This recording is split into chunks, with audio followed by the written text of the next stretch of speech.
Welcome back to the Victorian Bar Room. One of the main things I want to get done on this show is to demystify absinthe and to encourage you to fully explore, fully experience this wonderful spirit fear-free.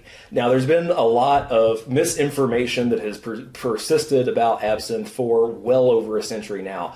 It was all a lie. All right. Absinthe was one of many heavily herbally infused alcohols that was formulated probably starting around the 17th, 18th century for medicinal purposes. And as tends to happen with those things, people discovered its recreational merits. All right. Now, that had happened with absinthe well before the period that we're talking about, but it didn't reach its pinnacle of popularity for recreation until around the 1880s. And so 1880s, 90s, early 20th century, you really see it at its apex. The reason that happened was because a blight had taken out a big part of the European wine crop around the 1870s. So by the 1880s, people were looking for a substitute, and they found that in absinthe. Now, it's a very high proof alcohol, and so typically it was sweetened and watered down quite a bit, and then it was more like drinking a glass of wine. As we know, wine is no longer scarce. The crop came back, and so they had to rub out the competition,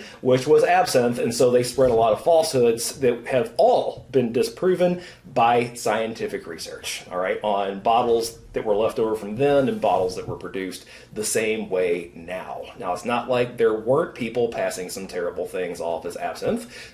You know, that's always the case, and they're still out there, quite honestly. But absinthe, when it's made as it should be made, is a perfectly wonderful thing. The thing that persists, that people still just knee-jerk tell me when I bring up absinthe, is it's got thujone in it because of the wormwood. Wormwood is used in the infusion, that herbal infusion in absinthe, but only trace amounts distill through. Okay, this is scientific fact. If you have ever cooked with fresh sage, you consumed exponentially more thujone than you're going to be getting from the wormwood from absinthe, okay? It's a wonderful, high-proof spirit that needs to be treated as such, but it is something that actually is perfectly safe.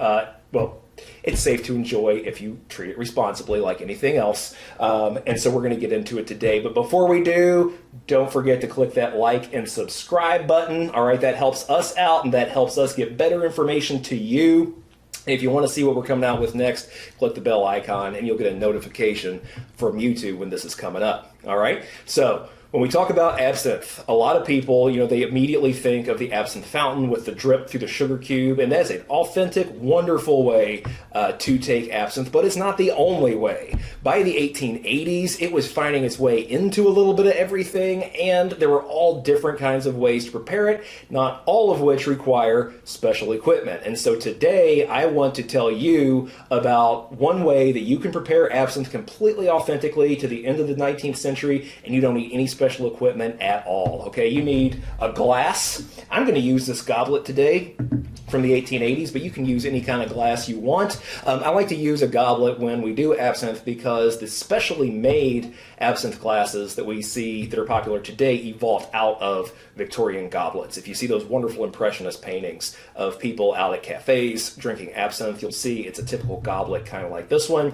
and this is from around the 1880s. And our recipe today comes from the late 1880s or 1890s. It's a little ambiguous on this manual, but it was the Police Gazette Bartender's Guide, and this is absinthe, Italian style of mixing. Very easy. So just get your glass, get you some absinthe. All right, this is a great choice. This is the St. George out of California. It's a Verde style absinthe, so you get that classic green coloring in there that lent itself to a lot of the mythos surrounding absinthe. There's a lot, don't be afraid of trying any. Don't go too cheap, though, because if you get down too far, then you do start to get a hold of some nasty stuff. So in general, I'd say, keep above $50.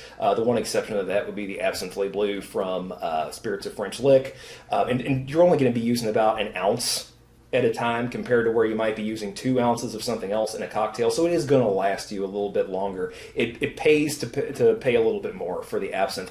And if you try one, you don't like it, don't automatically think you don't like absinthe, okay? Because these are all over the board. It's a wonderful world to explore. Get in, be fearless, have fun with it. So we are using the St. George Absinthe today. I highly recommend it.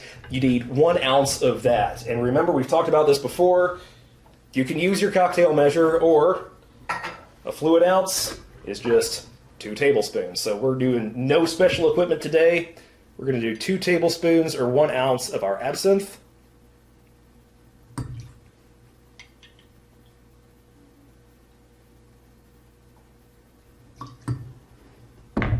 Two or 3 dashes of Maraschino Liqueur. This is still very available. If you don't have a dasher, just eyeball it. And we're going to do half an ounce or 1 tablespoon of our Anisette liqueur. Again, really easy to get a hold of. This stuff is like $10.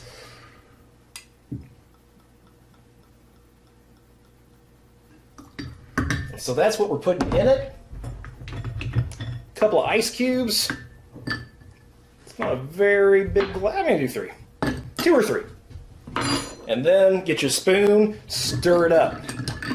You want to give this a good stir because this is not as diluted as a lot of the absinthe recipes are. And so don't be afraid of letting that ice melt into it a bit. And it's as simple as that. No special equipment. You are ready. A completely authentic method from the 1880s and 90s of enjoying absinthe. And the aroma is just tantalizing.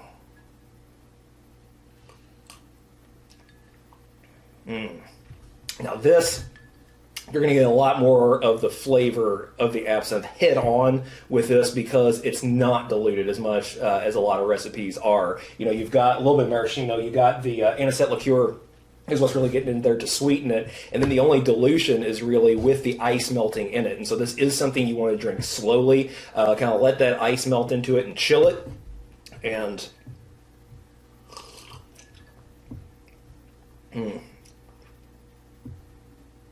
countless herbs and spices that were infused into that spirit. And of course, the wormwood, you know, with that licorice flavor, really stands out. And that's what puts some people off from absinthe, is they don't like that licorice flavor. But even if you don't, something that is this finely crafted, I would really encourage you to give it a try, have a little faith, and then play around with it. The Anisette liqueur really does a great job on the sweetening, and it really complements everything else that's going on in this. And so this is, again, absinthe, Italian style of mixing, from right there at the pinnacle of the popularity of absinthe. You don't need any special equipment at all, so jump in there, give it a try. We're going to look at absinthe even more this season. Let me know what you think about it, and if you have any questions about it, okay, let's bust through these myths and really get back to enjoying this stuff and encourage our distillers around the country to jump in and explore too, and give us something interesting to experience. So don't forget, again, please like and subscribe, embrace absinthe, enjoy it to its fullest, and until next time, here's to you.